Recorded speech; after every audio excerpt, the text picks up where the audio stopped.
Hello friends, welcome to ఆది kitchen. Please subscribe and like share. ఈరోజు recipe వచ్చేసి గోంగూర పచ్చడి. ఇందులోకి అయితే మంచి కడాయి అయితే మందం ఉన్న కడాయిని అయితే పెట్టుకొని ఆయిల్ అయితే వేసుకొని ఆయిల్ హీట్ అయ్యాక పచ్చిమిర్చి, పల్లీలు, నువ్వులు అనేది ఇందులో వేయాలి. రెండుసార్లు అటు ఇటు కలుపుకున్నాక మంచిగా ఫ్రై అనేది చేసుకోవాలి. మరి ఎక్కువ ఫ్రై అనేది కాకుండా చూసుకోండి. మీడియం ఫ్రై ఉండాలి. మీడియం మంటలోనే మనం ఫ్రై అనేది చేసుకోవాలి.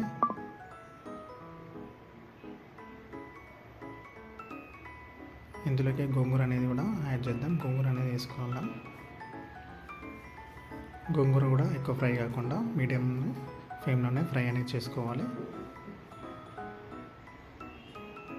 అటు ఇటు ఒక 2 సార్లు కలిపితే ఆటోమేటిక్ అదే ఫ్రై అయిపోతుందండి. ఈ విధంగా ఫ్రై అయ్యేటట్టు చూసుకోండి. ఈ ఫ్రైని చల్లారాక కొంచెం మనం మిక్సీ బౌల్లోకి అయితే వేసుకుందాం అనేది. మొత్తం అనేది మిక్సీ బౌల్లోకి వేసేసి పచ్చిమిర్చి వేసేసి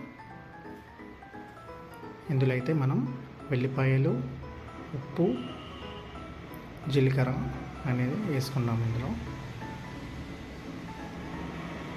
వేసాక అంటే సింపుల్ రెసిపీ.